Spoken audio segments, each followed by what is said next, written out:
à tous, j'espère que vous allez bien. Ça fait 4 mois que je n'ai pas pu donner de nouvelles. Il s'est passé énormément de choses dans ma vie. Ceux qui m'ont sur Instagram ou etc. ont suivi. Je vais vous expliquer mon absence et tout ce qui s'est passé. C'était riche en émotions, mais je vais vous expliquer ça tout de suite. Alors, je sais pas si je vous avais expliqué.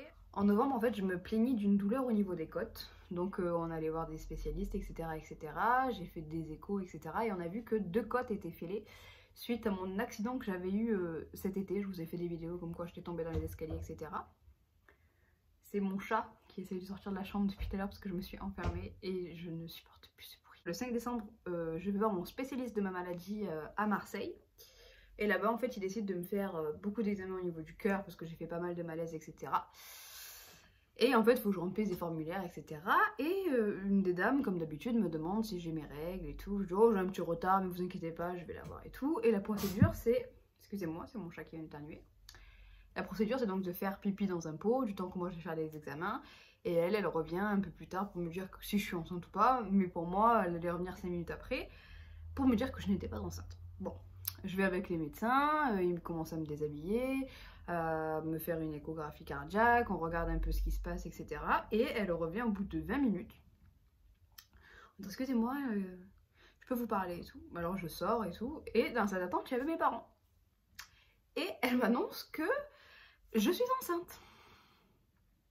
Alors sur le coup, j'ai pris une claque parce que ça faisait 1 an et demi que j'essayais de faire un enfant avec mon conjoint. C'est pour ça aussi qu'il y avait pas mal de tension dans notre couple. Parce qu'on n'y arrivait pas, c'était tendu. Et là, j'étais un peu surprise de savoir que j'étais enceinte, sachant qu'il n'était pas avec moi ce jour-là, parce qu'on était trop nombreux, il y avait mes parents, enfin, il y a beaucoup de personnes de ma famille qui m'ont accompagnée. Donc je lui avais dit, viens pas, ça va pas durer très longtemps, on va me faire un examen, je vais rentrer, puis voilà. Donc, mon chat qui est descendu. Donc il n'était pas venu, donc j'ai appris ça, et mes parents étaient dans le couloir à ce moment-là, donc ils l'ont appris en même temps que j'attendais un bébé. Que si j'avais des douleurs parfois au niveau du cœur, etc., ça pouvait être le bébé. Que fallait que je me détende, que les douleurs que j'allais avoir, etc. Ça pouvait être la maladie, mais ça pouvait aussi être le bébé. Là, un gros coup de flip, sachant qu'en 2 jours avant, je venais d'apprendre que l'accident que j'avais eu l'été, quelques mois avant, quoi, m'avait cassé des côtes qui étaient consolidées, mais encore fragiles. Donc là, je me suis dit, comment je vais faire avec des côtes cassées et une grossesse? Bon, c'est pas grave, je l'ai dit à mon conjoint, etc. On a commencé à se préparer à l'arrivée du bébé. Et au bout de 2 semaines, on a fait la première écho. J'étais enceinte pratiquement enceinte d'1 mois et demi à peu près. Donc je me disais, oh super et tout, ça commence à avancer et tout. Oh, je savais pas que j'étais autant enceinte. Enfin, oui, je savais que j'étais enceinte, mais j'avais eu mes règles quelques temps avant. Alors pour moi, j'étais pas beaucoup, enfin voilà, enfin je me comprends. 1 mois et demi, je me dis, ah, quand même, ça fait quand même 1 mois et demi, quoi.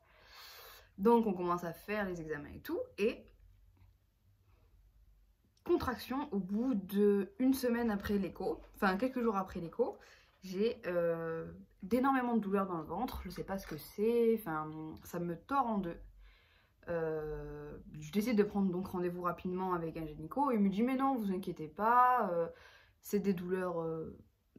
totalement normal, c'est pas grave, vous inquiétez pas, toutes les femmes enceintes ont ces douleurs, c'est pas grave, c'est pas grave. Très bien, dans ma tête, je me dis, bon ben, si c'est ça une grossesse, je suis pas sûre de retomber enceinte une 2e fois. Enfin, c'est bizarre, ça fait vraiment très très mal. Je veux bien qu'on ait des douleurs au niveau des ovaires, comme si on avait nos débuts de règles, etc. Là, ça faisait vraiment très très mal. Bref, je prends rendez-vous avec l'hôpital public parce que vu mes problèmes médicaux, je préfère pas prendre de risques, même si j'aurais préféré une clinique privée. Et je décide donc de prendre un hôpital public de niveau 3 pour qu'il puisse s'occuper de ma pathologie si l'accouchement se passe mal. Et là, elle me dit, vous avez mal au ventre là? Pendant la consultation, donc pendant l'écho. Et je dis oui, pas mal. Elle me dit, vous savez que vous êtes en train de contracter et que votre col est petit, du coup, vous pouvez perdre le bébé à tout moment. Comment ça? Enfin, quelques jours avant, on me disait c'était normal, c'était des douleurs totalement normales pour une grossesse. Et là, on me dit qu'en fait, c'est des contractions et que je peux perdre le bébé. Il y a eu un petit moment de doute. Enfin, on a eu peur avec mon conjoint, on savait pas comment gérer, on nous a mis sous traitement et on nous a vite fait comprendre qu'il fallait que je sois alitée. Et que si ça continuait encore quelques semaines, il fallait que je sois cerclée. Là, je me suis dit oui, enfin dans ma tête je connaissais un peu tout ça, je me dis oui c'est pas grave et tout. Et le soir en rentrant je me dis cerclée c'est quoi en fait? Et je tape donc sur Google qu'est-ce qu'un cerclage? Et je tombe un peu de haut. Je savais pas du tout ce que c'était en fait. Et là je me suis dit en fait c'est pas du tout des blagues. Faut vraiment que je prenne ça au sérieux pour pas être cerclée parce que ça a l'air de faire vraiment très mal. Être alitée certes, mais avoir ça doit être un peu insupportable, on doit vite péter les plombs. Alors je suis restée alitée très longtemps, on m'a mis des ovules, on m'a mis un traitement, et au bout d'1 mois, les contractions ont commencé à diminuer et à pas disparaître parce que j'en ai encore actuellement, mais à être beaucoup moins forte et beaucoup moins influente. De là, très contente, donc je vais voir ma gynéco. Je fais la T1, donc c'est la première échographie. Il y a 3 grosses échographies à faire pendant une grossesse. T1, T2, T3, trimestre 1, trimestre 2, trimestre 3, donc je fais ma T1. Et grand soulagement parce que toutes les personnes que j'avais vues auparavant étaient très négatives par rapport à ma grossesse et ma maladie. Donc là, soulagement, on a pu souffler. Le médecin a dit qu'il n'y avait aucun souci, que les deux pouvaient se compléter, que ce soit la maladie ou le bébé. Que bon, par contre, il y avait des risques que je souffre peut-être plus qu'une femme normale. Bon, vu les 3 premiers mois que je venais de passer, je me suis dit, ça pouvait pas être plus pire. Et vraiment, j'ai de la chance, du bois actuellement, ça s'est vraiment calmé. J'avais énormément de nausées. En fait, c'est comme si vous avez une gastro sur 9 mois en fait. Bon là, ça va, je suis à mon 5e mois, ça fait 1 mois et demi que j'ai pas de nausées, j'ai plus de brûlure, j'ai rien du tout. Là, je souffle un petit peu de ce premier trimestre qui a été catastrophique, où j'ai failli perdre le bébé, etc. Pendant donc cette première écho, on regarde bien, pas de signe de trisomie, bébé va bien, parce que en plus de mes soucis, bébé avait un problème de croissance, il n'arrivait pas à grandir correctement pendant le premier trimestre. Et s'il grandissait pas, c'est le premier trimestre qui forme tous les membres en fait, il pouvait être déformé, il pouvait avoir un handicap et je voulais pas qu'il vive un peu la même vie que moi j'ai vécu, même si j'ai pas de déformation physique. Un handicap c'est quand même lourd à porter, surtout depuis la naissance, et il a rien. Maintenant il va très bien, je vous rassure, il a bien grossi, tout est rentré dans l'ordre. À ce moment-là, il venait de prendre un peu de poids, tout le monde était rassuré, tout allait bien au niveau du bébé. Moi, il n'y avait rien à faire au niveau des contractions à part rester alitée.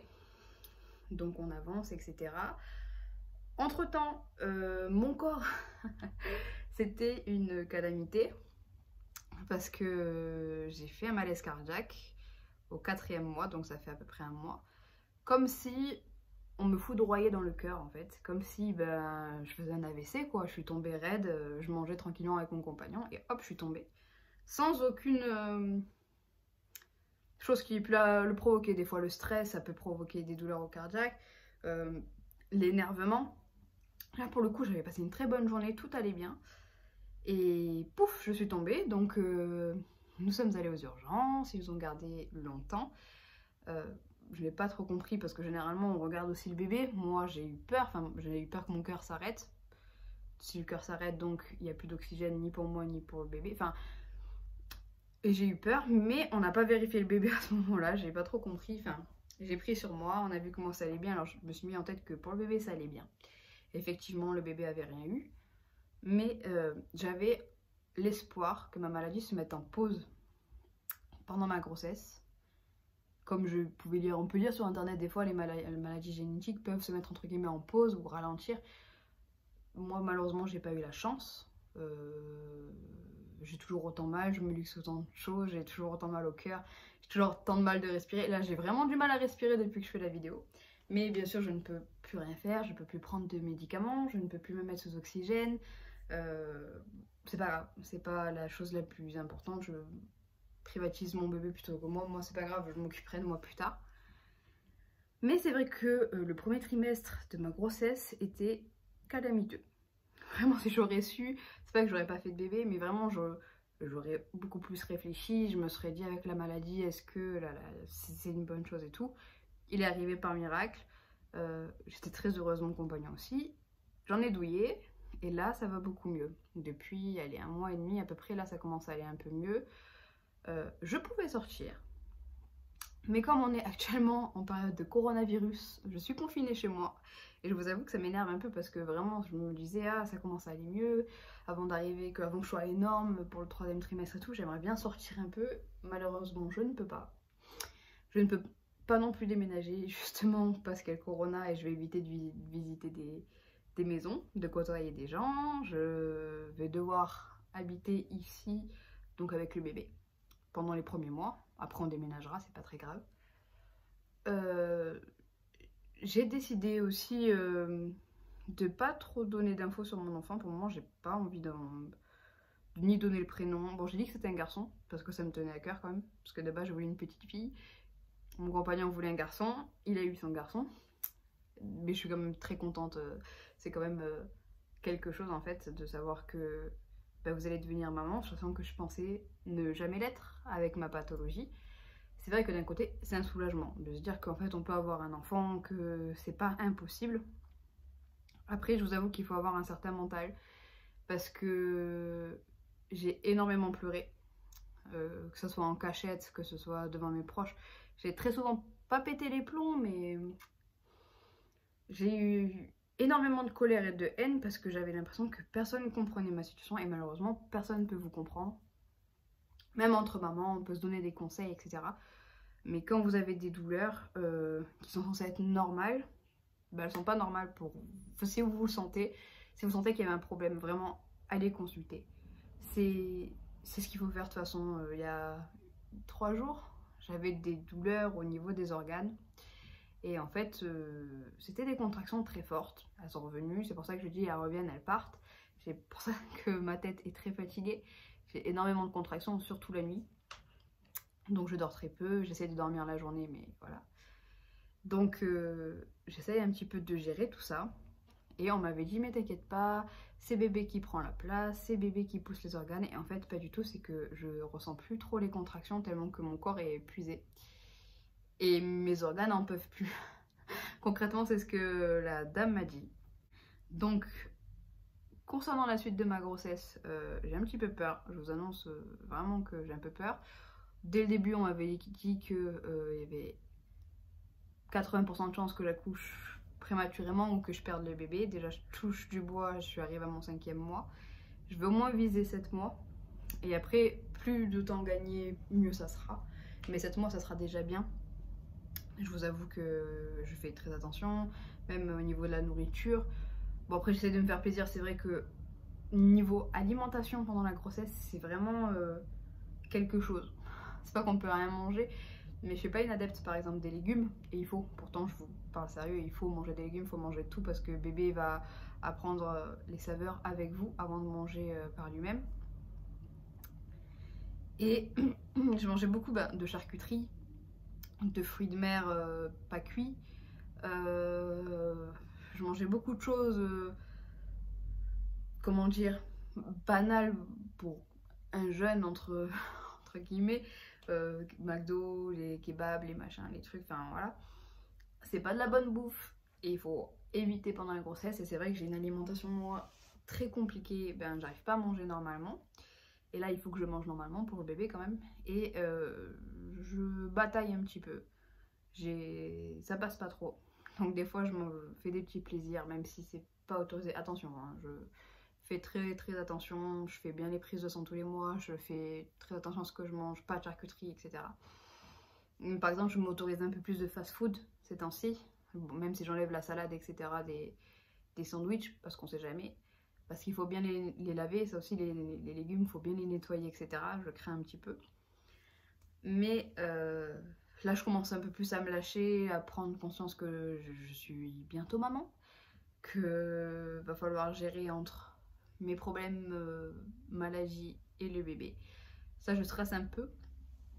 Je sais pas comment ça va vraiment se passer. Je sais que quand on est malade, on met un petit peu la maladie de côté. On va pas se le cacher. Déjà que je mettais pas mal la maladie de côté, là, je pense que quand tu auras un bébé, on répond aux besoins du bébé et pas à ses propres besoins, même si normalement on est censé gérer. Je sais que je n'y arriverai pas, je vais pas me mentir, ça sera le bébé avant moi.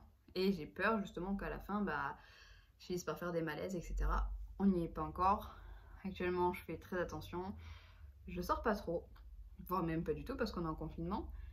Je prends un peu plus soin de moi. Enfin, actuellement, ça se voit pas du tout. Parce que je suis épuisée des nuits que je passe dernièrement. Même si je dors beaucoup. J'avoue, j'avais jamais autant dormi que depuis que je suis enceinte. Avant, j'étais insomniaque. Maintenant, je dois dormir 16 heures par jour. Et même malgré ça, je suis fatiguée. Mais c'était pour vous tenir un peu au courant de tout ce qui s'est passé pendant 4 mois et demi, 5 mois, parce que je crois que ça va faire 5 mois maintenant que j'ai pas fait de vidéo, depuis le début de ma grossesse. Je vais pouvoir reprendre un rythme normal de vidéo, enfin, maintenant qu'on est confiné, que j'ai du temps pour moi, que ça va beaucoup mieux. Je peux vous dire clairement que maintenant je suis sortie d'une étape compliquée de ma grossesse. Je peux m'affirmer en tant que femme enceinte. Et en tant que future maman aussi, parce que je le cachais un petit peu, même si sur les réseaux j'aime bien mettre les photos de mon ventre et tout, je peux enfin parler. Sachez que la grossesse, il y a 2 types de grossesse, où c'est merveilleux, ou c'est compliqué. Moi pour le moment je suis plus dans le compliqué, même si maintenant ça va très bien. Je ne kiffe pas être enceinte. Je ne l'ai jamais... Enfin, on ne peut pas se le cacher, il y en a qui adorent sentir bébé bouger, il y en a qui adorent leur ventre et tout. Moi c'est vrai que j'ai 21 ans, je vais avoir 22 ans. Je vois mon corps changer, j'en suis très fière, hein. Attention, ça va crier. Non, je suis très fière de mon ventre, je suis très fière de mes formes. Mais il a explosé d'un coup en fait. Je me suis pas préparée au fait que j'allais avoir de la cellulite d'un coup, j'allais avoir des vergetures. Mon corps, il allait... Ouais, il a explosé concrètement. Il a des marques de femme enceinte, de future maman. Et à 21 ans, c'est un choc. Je pensais que ça allait arriver aux alentours des 6 mois, ça arrivait aux alentours des 2-3 mois. Je me suis dit, waouh, c'est tôt quand même pour que mon corps pète autant. Aussitôt surtout. Bon, je l'ai accepté, je me mets bien de la crème comme il faut, etc. Mais de toute façon, quand ça pète, ça pète. Faut pas se prendre la tête, c'est pas grave, faut passer à autre chose. C'est pas très beau. On va dire sur le coup, c'est pas très beau. Au fur et à mesure, elle s'estompe, les marques commencent à s'affaisser un petit peu, ça commence à devenir un peu plus joli entre guillemets, mais c'est vrai que sur le coup, je me regardais toute nue dans la glace, j'avais pas honte, je me suis dit mais après l'accouchement, est-ce que je m'autoriserais à mettre des petits décolletés, à me mettre en maillot de bain Maintenant oui, la question c'est oui, c'est parce que maintenant je m'en fiche, j'ai toujours appris à plus donner d'importance aux gens. Là, j'ai pris un coup, là mon corps change, maintenant je commence à m'afficher plus sérieusement, mon petit ventre va bien, bébé bouge bien. Déjà donc ça rassure. Mais je ne kiffe pas sentir bébé bouger. Alors, je vais m'expliquer. Beaucoup de mamans vont comprendre, d'autres pas du tout qui ont adoré, et ça je peux comprendre totalement parce qu'on sent quand même un petit être vivant bouger. Et on m'a toujours dit, tu verras, le jour où tu sentiras ton bébé bouger, c'est la sensation du miracle et tout. Ben moi, il m'écrase les organes. Dit comme ça, j'ai pas envie de dégoûter qui que ce soit, mais c'est spécial. Je ne sais pas comment vous expliquer. Oui, quand les papas disent on dirait un alien dans le ventre, ben ils ont pas tort. C'est vrai que la sensation que ça bouge et tout, surtout au début quand tu sais pas trop si c'est le bébé, si c'est des bulles que tu as dans l'estomac, parce que tu as énormément de bulles dans le ventre. Ça, j'avais jamais autant senti des bulles dans mes intestins et tout. Là, je les sens énormément. Alors tu sais pas trop si c'est le bébé, si c'est ça, si tu as une contraction. Moi, je savais pas trop. Et à un moment donné, j'ai bien senti bébé bouger. Je me suis dit, ah, c'est agréable, ça me rassure. Ça veut dire que bébé est en vie, mine de rien. On va dire les mots. Mais d'un autre côté, c'est spécial. Il prend sa place en fait. Il pousse tout, c'est chez lui. Il vit sa vie. Il a raison. Et tant mieux. Mais c'est pas la sensation que je m'imaginais. Je m'imaginais un truc merveilleux et tout. Et en fait, c'est une grosse... Au début, c'est comme si vous avez une bulle d'air que vous sentez dans tous vos organes qui bougent comme ça. Qui bougent petit à petit. Et en fait, non, c'est juste bébé qui met des coups. J'arrive à 5 mois, j'ai dépassé les 5 mois là. Ça commence à devenir un beau bébé. On verra quand je serai à 7-8 mois, si j'y arrive, à 8 mois. C'est pas non plus quelque chose d'extraordinaire. Après, bien sûr, vous êtes bien content quand vous sentez la sensation. Je vais pas vous mentir, c'est rassurant mentalement.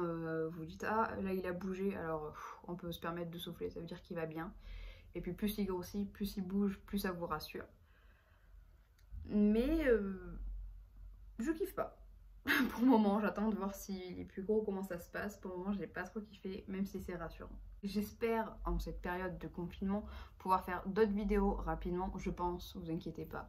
Si vous avez des thèmes précis sur plusieurs choses, parce que maintenant je suis enceinte, il y a toujours la maladie, il y a plein de choses, n'hésitez pas à me les proposer dans les commentaires ou sur les réseaux sociaux. Je me ferai un plaisir de tourner des vidéos maintenant que tout va mieux. Alors n'hésitez pas et merci.